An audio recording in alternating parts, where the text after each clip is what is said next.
लेकिन मुस्कुराते रहे, क्योंकि संत का स्वभाव कैसा होता है कि बूंद अघाय सहे गिर कैसे और खल के वचन संत सहज से।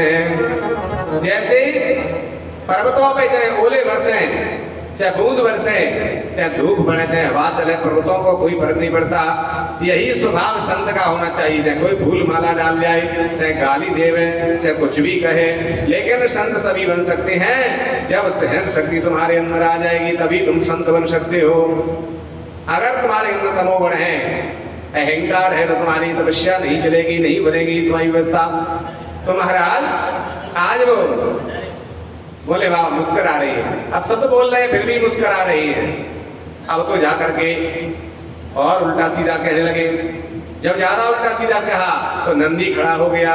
नंदी ने विचार किया मेरे गुरु के लिए सब तो बोल रहे हैं, आज रहा नहीं। जो खड़े हुए कहले क्या करते हो, तो कहने लगे ये तो आपको लिए अब शब्द बोल रहे हैं, और गुरु से और भगवान से कोई अब शब्द कहे वो सुनना नहीं चाहिए, ऐसा बताया है। हरे हर गुर निंदा सुनई जो काना और होए पाप गौघात समाना। शास्त्रों में सब बताया है, हरि की निंदा, हर की निंदा, गुरु की निंदा कोई करता है, अगर ये अपनी सामर्थ्य है तो उसकी जीभ निकाल लेना चाहिए। अगर अपनी शक्ति नहीं है तो कान बंद करके वहां से चले जाना चाहिए, लेकिन गुरु की और भगवान की निंदा नहीं सुनना चाहिए। जी हमारे भगवान की निंदा कर रहा है दक्ष, इसलिए मैं महाराज के लिए कहने लगे पता नहीं है कि हमारे ससुर जी हैं, इसलिए पिता और ससुर में कोई अंतर नहीं होता है, ये हमारे पिता के समान है। पिता अगर कोई गाली भी दे, पिटाई भी करे तो सहन करना चाहिए। महाराज बहुत समझाया तो नंदी बैठ गया, लेकिन भोले बाबा मुस्कुराने लगे। तो जा करके क्रोध आ गया। जब किसी से कोई गाली दे रही है और वो हंस रहा हो तो क्रोध और बढ़ जाता है।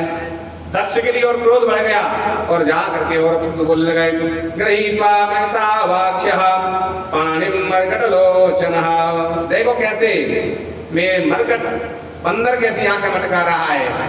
मेरी मृगनयनी जो सती है मैंने इसके साथ विवाह कर दिया, तो मरकट में लौटता है, भभूति रमाता है, भांग धतूरा खाता है। वो तो ब्रह्मा जी ने नहीं माना, पिताजी ने, इसलिए मैंने विवाह कर दिया, लेकिन मेरी पुत्री के लायक ये नहीं था। जब इस प्रकार से अपमान किया, आज नंदी से रहा नहीं गया। नंदी ने खड़े होकर के यहाँ श्राप दे दिया कि तुम भोले बाबा का अपमान कर रहे हो, जो शिव कल्याण करने वाले हैं। शिवम करोति कल्याणम आरोग्यम सुख संपदाम, संपत्ति देने वाले हैं भोले बाबा और कल्याण करने वाले हैं, सद्बुद्धि देने वाले। ऐसे भोले बाबा का तुम अपमान कर रहे हो, जाओ तुम्हें श्राप देता हूँ, तुम आज के बाद अपना यथार्थ का ज्ञान भूल जाओगे, पेट भरने की सिर्फ विद्या तुम्हारे पास रह जाएगी। तो जाकर के दक्ष ने भी नंदी को श्राप दे दिया कि जाओ मैं भी श्राप देता हूँ, आज से शिव जी के जो पुजारी होंगे वो सब ढोंगी होंगे, आडंबरी होंगे, भक्ष अभक्ष खाने वाले हो जाएंगे आज, और शिव के लिए यज्ञ में भाग नहीं मिलेगा। आज श्राप दे दिया है। अब तो एक दूसरे को श्राप देने लगे, विचार करने लगे भोले बाबा हम तो आए थे यहाँ कोई प्रवचन करेंगे, दक्ष महाराज, अध्यक्ष जी महाराज, लेकिन यहाँ तो गड़बड़ हो गई, अब तो यहाँ से चले जाना ही ठीक है। भोले बाबा ने नंदी से कहा चलो मेरे साथ। नंदी को लेकर के भोले बाबा वहां से चले गए और कहा कि सती से मत कहना कि तुम्हारे पिता से ऐसा झगड़ा हो गया है, समझा करके ले गए। आज जैसे ले जाते हैं तो आज मन खिन्न है, भोले बाबा का मन खिन्न है। क्यों? क्योंकि जहाँ पे झगड़ा हो जाता है, लड़ाई हो जाती है, तो मन हमेशा खिन्न हो जाता है। तो आज विचार कर रहे हैं मन कैसे शांत हो। मन विचलित हो गया है, तो मन कब शांत होता है? जब हम भगवान की कथा सुनते हैं। बिना कथा के, बिना सत्संग के मन एकाग्र नहीं होता, विवेक जागृत नहीं होता। तुलसी बाबा कहते हैं बिन सत्संग विवेक न होई। बिन सत्संग विवेक न होई।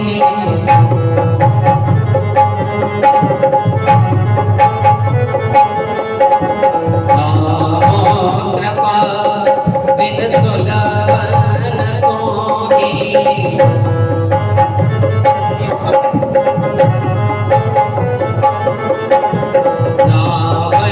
कृपा बिन सुलभन सोगी।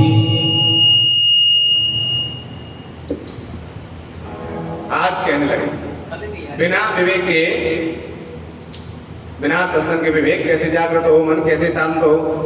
आज भोले बाबा सत्संग करने के लिए चल रहे, कथा सुनने के लिए। कहाँ जा रहे हैं? त्रेता का समय है, कुंभ ऋषि के पास। आज भगवान की कथा सुनने जा रहे हैं, क्यों कथा सुनेंगे तो मन शांत हो जाएगा, विवेक जागृत हो जाएगा। तो आज जैसे ही चलने लगे तो संग में सती जी कहती, महाराज कहाँ जा रहे हो? कि सत्संग करने जा रहे, कथा सुनने जा रहे। तो हम भी चले कि हाँ चलो। तो श्री तुलसीदास जी कहते हैं त्रेता का समय है, एक बार त्रेता युग माही। एक बार त्रेता युग माही, शंभु गए को वज्र से माही।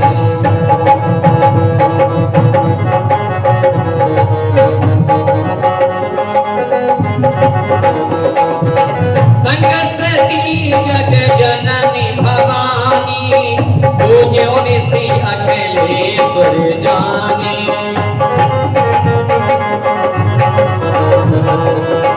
एक बार त्रेता युग माही, शंभु गए को वज्र से माही। फोन ना लगा से, फोन लगा देना, फोन राम हरी फोन लगा दे। आज एक बार त्रेता युग माही और शंभु गए कुंभज ऋषि पाई। कुंभ ऋषि के यहाँ सत्संग करने के लिए गए तो संग में सती जी गई।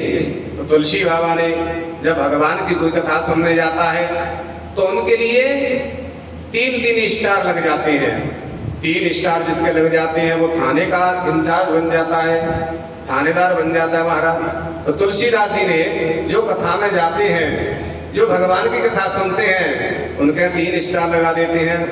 सती जी जब भोले बाबा के साथ कथा सुनने गई तो तुलसी बाबा कह रही हैं कि संग सती, सती जी आ रही है और भगवान की कथा सुनने जा रही है। कथा सुनने के लिए गई तो 3-3 डिग्रियां बढ़ा दी।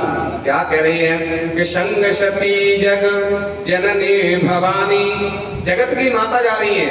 फिर कह रही है कि भवानी जा रही है। आज जगत की माता बताया, फिर जगत भवानी बताया। भवानी माने जो उनकी पूजा करे उसे भव सागर से पार कर दे, उसका नाम भवानी है। तो सती जी जा रही हैं। फिर कहा नहीं नहीं वो तो जगत माता जा रही है। फिर कह नहीं वो तो भवानी जा रही है। संग सती जग जननी भवानी और पूजे ऋषि अखिलेश्वर जानी। कुंभ ऋषि ने देखा कि आप तो देवों के देव महादेव आए हैं, तो आज अखिलेश्वर जगत के ईश्वर जान करके कुंभ ऋषि ने उनका पूजन किया है। जैसे ही पूजन किया और पूजन करके पूछा कहिए महाराज कैसे पधारे, मैं आपकी क्या सेवा करूं? कुंभ ऋषि ने कहा तो कहने लगे कि हम भगवान की कथा सुनने आए हैं, आप हमारे लिए राम जी की कथा सुनाइए। आज कुंभ ऋषि मन में विचार कर रही है, बताओ जिन्होंने स्वयं इस कथा को रचा है, क्योंकि रचि महेश निज मानस राखा, भोले बाबा ने इसको बनाया है, अपने मन में धारण किया तो इसका नाम मानस रख दिया। रच करके भोले बाबा ने तैयार किया, बनाया, इसको लिखा और अपने हृदय में धारण किया तो इसका नाम मानस पड़ गया। लेकिन आज मुझसे उसी कथा को सुनने आए हैं, मुझे सम्मान देने आए, सब कुछ जानते हुए भी आज मुझसे सुनने के लिए आए भगवान की कथा। आज गदगद हो गए। तो राम कथा मुनि मर्ज बखानी और सुनी महेश परम सुख। सब कुछ जानते हैं, सब कथाओं को जान करके भी अगर जो प्रेम से सुने तो समझ लो यही कथा के परम अधिकारी हैं। ऐसा जान करके बड़े प्रेम से कथा सुनने बोले बाबा। और कथा सुन करके वक्ता का आशीर्वाद लेकर के जब चले तो जा करके आज सती जी ने कथा नहीं सुनी तो जितने 3 स्टार लगाए थे सती जगजननी भवानी, आज 3 स्टार खींच लिए। जैसे थाने में अगर कोई गलती हो जाए, रिश्वत लेते पकड़ जाए तो उसको लाइन अटैच कर देते हैं थानेदार के लिए, ऐसे ही तुलसी बाबा ने भी, सती जी ने भगवान की कथा में तो गई लेकिन भगवान की कथा नहीं सुनी, अपने इधर उधर की बातों में ही मन को लगाया, भगवान की कथा में नहीं लगाया मन को। तो तीनों फीतियां खींच ली और क्या कह रही हैं, और भोले बाबा ने मन से कथा सुनी और आशीर्वाद लिया तो भोले बाबा को आज चौगुना नाम हो गया। और सती जी के 3 स्टार डालिए। तो तुलसी बाबा क्या कह रही है कि मुनिशन विदा मांगे त्रिपुरारी और चले भवन संग दक्ष कुमारी। जो सती जगत जननी भवानी थी सारी डिग्रियां हटा दी, सिर्फ क्या कह रही है तुलसी बाबा कि भोले बाबा के साथ कौन जा रहा है कि दक्ष कुमारी आ रही है। दक्ष माने चतुर और कुमारी माने लड़की, चतुर की लड़की एक संग जा रही है भोले बाबा। ना तो सती कहा, ना जगजननी कहा, ना भवानी कहा। क्यों नहीं कहा?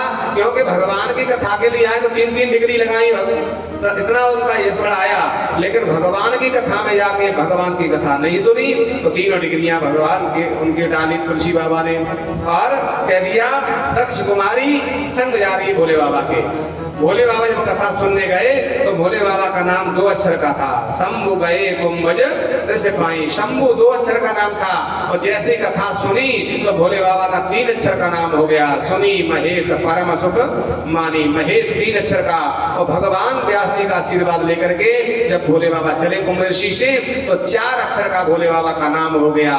मुनिशन विदा मांगे त्रिपुरारी, 4 अक्षर का 54 नाम हो गया। जो भगवान की कथा सुनता है और आशीर्वाद लेके जाता है कथा का तो उसका यश 54 बढ़ जाता है। 4 चीज उसे प्राप्त होती है, अर्थ धर्म काम और मोक्ष प्राप्त होता है। 4 अक्षर का अर्थ है, चारों चीज उसे प्राप्त हो जाती है। जो भगवान की कथा सुनता है प्रेम से उसे अर्थ धर्म काम और मोक्ष की प्राप्ति हो जाती है। आज भगवान भोले बाबा कथा सुन करके गए तो आज गदगद हो रहे, भगवान की कथा तो सुन ली, अब तो भगवान के दर्शन हो जाए। जब भगवान की कथा सुनते हैं तो कथा में आता है कि मनुष्य का जीवन का लाभ सबसे बड़ा क्या है? ना तो पैसा है, ना परिवार है, ना मकान जायदाद है, सबसे बड़ा क्या है कि ऐ में ही परमो लाभ उत्तम श्लोक दर्शन। भगवान के दर्शन कर ले वही मनुष्य का सबसे बड़ा लाभ है। तो कथा सुनी, भाव जागृत हुआ, आज भोले बाबा के उत्कंठा हुई कि तो भगवान के दर्शन और हो जाए। त्रेता का समय भगवान का अवतार हो गया, लेकिन मर्यादा में आए हैं, इसलिए हम जाकर के प्रणाम करेंगे तो उनकी मर्यादा में उल्लंघन हो जाएगी, विघ्न पड़ेगा लीला में। लेकिन भगवान ही कृपा कर दें तो हमें अब दर्शन हो सकते हैं। जब भगवान की कथा सुनते हैं तो भगवान से मिलने की उत्कंठा जागृत होती है। कैसी दशा होती है? भक्त को भगवान कब मिलते हैं? जब कथा सुनकर के उसका मन पुलकायमान हो जाए, शरीर पुलकायमान हो जाए, उसके अंदर उत्कंठा जागृत हो जाए। कैसी भावना हो जाए? तो बता रही हैं कि भगवान से मिलने की ऐसी उत्कंठा होगी तब भगवान मिलेंगे। कैसी? तो बता रही हैं कि मम गुण गावत पुलक शरीरा, मम गुण गावत पुलक शरीरा, गद गद गिरा नैन भय नीरा।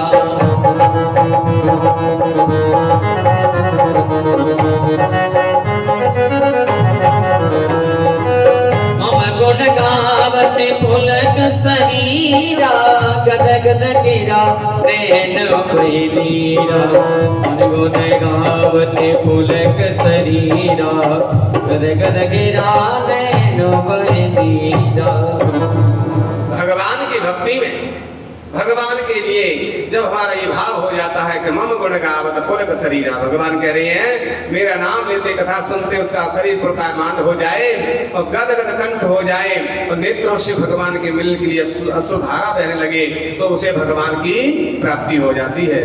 तो आज भोले बाबा की यही दशा हो रही है कि अब तो मुझे भगवान के दर्शन जल्दी से हो जाए।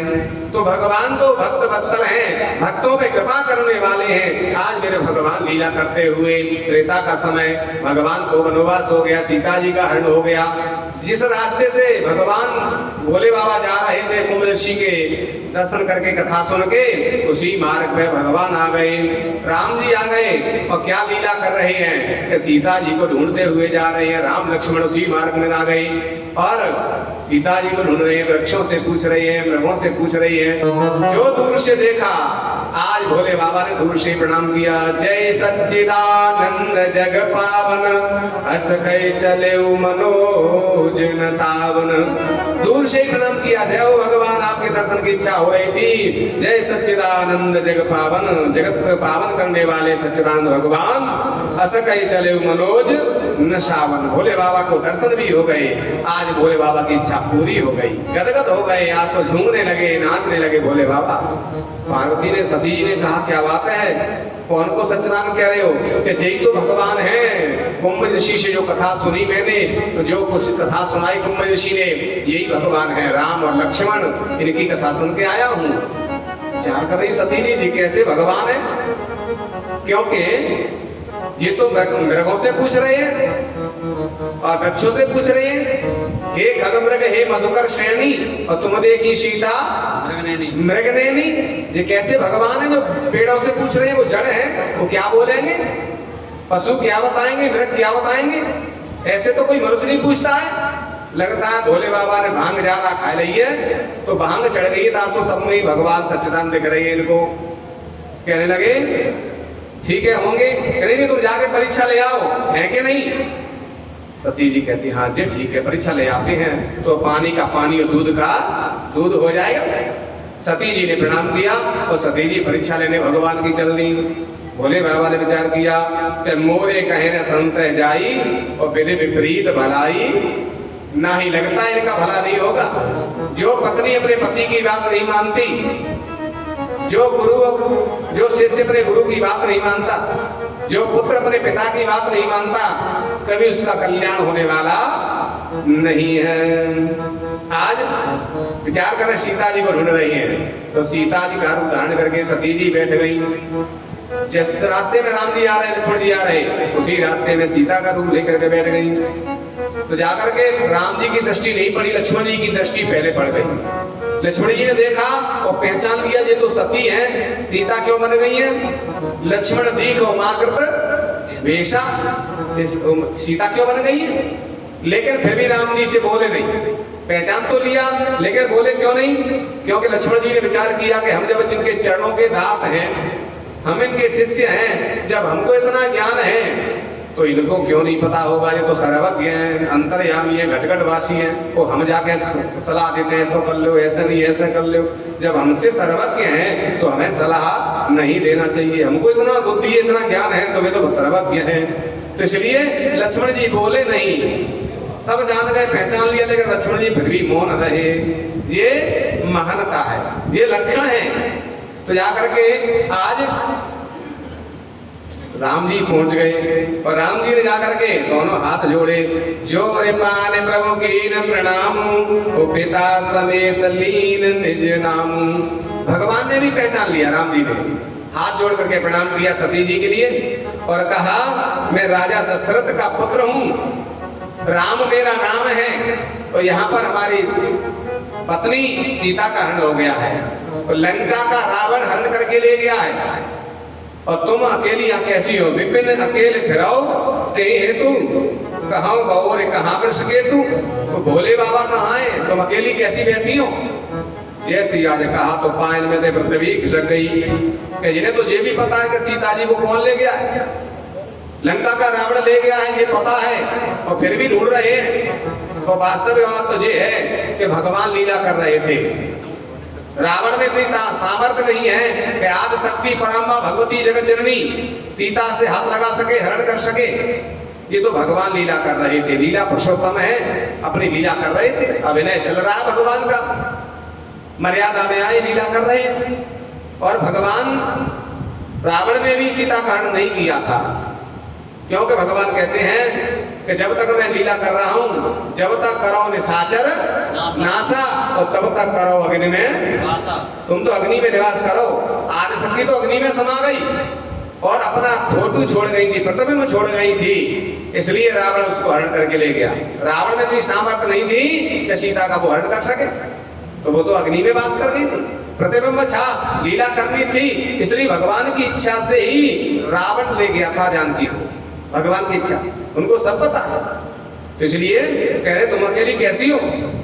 आप तो सती जी के पांच में पृथ्वी खिसक गई। मन में विचार कर रही, इनको तो सब पता है। अब तो कछु अपनी लीला प्रकट कर दी, हमारी परीक्षा ले भी आई है, तो आज भगवान ने भी अपनी लीला प्रकट कर दी। क्या लीला कर दी? कि जहां देखे तहां प्रभु आसीना। सामने राम लक्ष्मण जानकी तीनों संग जा रहे हैं, पीछे देखा राम लक्ष्मण जानकी, बगल में देखा राम लक्ष्मण जानकी, इधर देखा राम लक्ष्मण जानकी, तीनों एक संग। अभी तो ढूंढ रहे थे, हे खगमृग हे मधुकर श्रेणी, और तुम देखी सीता मृगनयनी, ये तो संग में ही है, इनका हरण हुआ ही नहीं। वास्तव बात जानकी का हरण नहीं हुआ था, ये तो भगवान लीला कर रहे थे, उनके फोटो रूप सीता को छोड़ गए थे, प्रतिबिंब को ले गया था रावण। आज जाकर चरणों में प्रणाम किया, नेत्र बंद करके सती जी बैठ गई।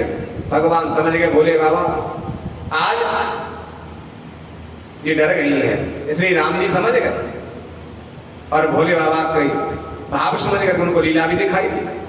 आज राम जी वहां से चले गए, लौट करके आई और आकर के भोले बाबा ने हंस करके पूछा, कहो परीक्षा ले आई, भगवान थे कि साधारण मनुष्य हैं? तो पहली बात तो अपने पति की बात नहीं मानी और दूसरी बात झूठ और बोल गई। क्या कह रही है? कछु न परीक्षा लीने गोसाई,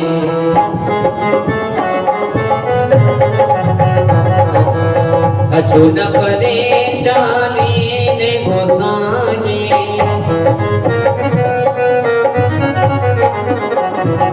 कीन प्रणाम तुम्हारे नामी, कीन प्रणाम तुम्हारे हो तब सन कर देखो धर ध्याना,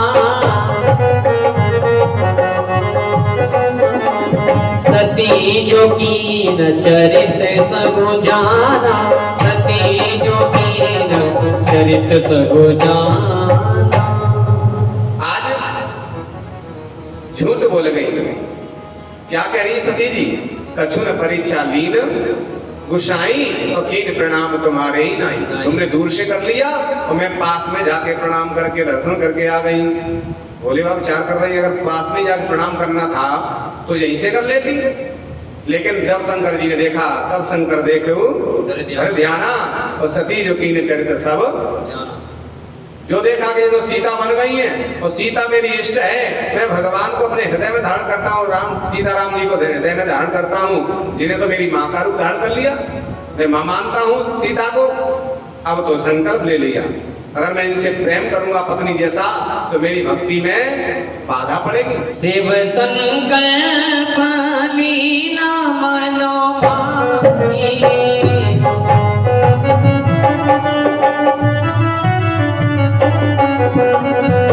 शिव संकल्प कीना मन माही, ये तन भेंट सती अपनाही, ये तन भेंट सती अपनाही। अब मैं पत्नी जैसा संबंध नहीं रखूंगा, अब इन्हें तो सीता का स्थान मिलेगा, पत्नी जैसा स्थान नहीं दूंगा। तो आज देवता जय जयकार कर रही है, चलत गगन भय गिरा सुहाई और जय महेश भले भक्त दृढ़ाई। जय हो भोले बाबा आपकी भक्ति के लिए अपने पत्नी को त्याग दिया, लेकिन भक्ति के आगे पत्नी आ जाए उसे भी त्याग देना चाहिए। धन्य है आपकी भक्ति। ऐसा कह करके आज जय जयकार कर रही है। सती जी कहती है क्या आप प्रतिज्ञा लेनी महाराज? विचार कर कहेंगे तो इनको बुरा लग जाएगा, इसलिए कथा कहने लगे। एक कथा पूरी नहीं हुई तो दूसरी, दूसरी पूरी नहीं तीसरी, एक एक करके कथा कहते कहते कैलाश पर्वत में पहुंच गए। वहां जाकर के आज भोले बाबा समाधि लगा के भजन करने बैठ गए। विचार कर रहे हैं अगर बोलेंगे बातचीत करेंगे तो फिर पूछेंगी, क्योंकि महिला का स्वभाव होता है जब तक बाल की खाल नहीं खींच लेंगी तब तक बात को छोड़ने वाली नहीं है। तो इसलिए आज समाधि लगा के भजन करने लगे। और कितनी वर्ष समाधि में रहे? तुलसी बाबा कहते हैं बीते संवत से 87, बीते संवत से 87, बीते संवत से 87, लागे समाधि शंभु अविनाशी, लागे समाधि शंभु अविनाशी। बीते संवत 87,000 वर्ष की समाधि में बैठ गए। आज जैसी देखा राम नाम शिव सुमिरन लागे और जाने हूँ सती जगत पति जागे। 87,000 वर्ष के बाद भोले बाबा की समाधि खुली, भगवान का स्मरण किया राम नाम का, सती जी पहुंच गई। सती जी जाकर के उनके चरणों में प्रणाम करती हैं। जैसे ही प्रणाम किया, जाहि शंभु पद वंदन कीना और सनमुख शंकर आसन दीना। सामने आसन आई है, सती जी बैठी है। जो आसन दिया सामने सती जी के नेत्र खुल गए विचार कर रही हैं। पहले आती थी तो पत्नी को हमेशा बाईं ओर आसन देते थे और अपने से बड़ों को दाहिने ओर आसन देना चाहिए। और माँ का आसन, गुरु का आसन, भगवान का आसन सन्मुख होता है। तो आज सन्मुख शंकरासन दीना। आज जहाँ सीता जी का जो आसन है, राम जी का जो आसन है, वो आसन दिया। समझ गई, मैं सीता बन गई थी, इसलिए मुझे से सीता का जैसा व्यवहार किया जा रहा है, मुझे पत्नी नहीं मानते। तो ये गलती तो मैंने करी, लेकिन अब किससे क्या कहें। आज अपने मन ही मन में घुटने लगे। इधर दक्ष महाराज ने श्राप दिया है कि मैं भोले बाबा को भाग नहीं मिलेगा। 87,000 वर्ष हो गए, किसी ने यज्ञ नहीं की। जब यज्ञ नहीं हुई तो वर्षा नहीं हुई, और बरसात नहीं हुई तो अन्न और घास नहीं हुआ। अब तो भूख और प्यास से सब मरने लगे। त्राहिमाम मच गया, अकाल दुकाल त्रिकाल पड़ने लगे। सभी देवता मिलकर के अध्यक्ष जी के पास पहुंचे, दक्ष महाराज के पास। दक्ष महाराज से कहा, महाराज अकाल पड़ रहा है। दक्ष ने पूछा, क्यों पड़ रहा है? क्योंकि तुमने भोले बाबा को श्राप दिया, यज्ञ में भाग नहीं मिलेगा। और ऐसी सामर्थ्य किसमें है कि भोले बाबा को छेक करके वो यज्ञ करा ले। देवों के देव महादेव को छेक करके, छेकने की सामर्थ्य किसमें है? जो समाज में से छेक दे भोले बाबा को। दक्ष कहता है, मैंने श्राप दिया है तो मैं ही छेकूंगा, मैं यज्ञ करूंगा और मैं छेक दूंगा। कनखल में जाकर के दक्ष ने यज्ञ प्रारंभ कर दी। सभी देवताओं को बुलाया, लेकिन भोले बाबा को निमंत्रण नहीं दिया। 87,000 वर्ष कोई यज्ञ नहीं हुई तो सबरे देवता विमानों में बैठ करके आज यज्ञ में जा रही है। यज्ञ के गीत गाती हुई देवांगना जा रही है। जो देवताओं के विमान कैलाश पर्वत पर होकर के जा रहे थे, आज गीत गाते हुए, मंगल गीत गाते हुए। क्योंकि महिलाओं कहीं जाती हैं तो उनका पता चल जाता है कहाँ जा रही हैं, क्योंकि जहाँ जाती हैं वहीं के गीत गाती हुई जाती हैं। जब कोई विवाह में जाएंगी या भात मांगे में जाएंगे तो बधैया गाने लगे, माता के दर्शन करेंगे तो भेंट गाते जाती हैं। तो जहाँ जाएंगी वहीं के गीत इनके अलग अलग हैं। तो आज जैसे ही देखा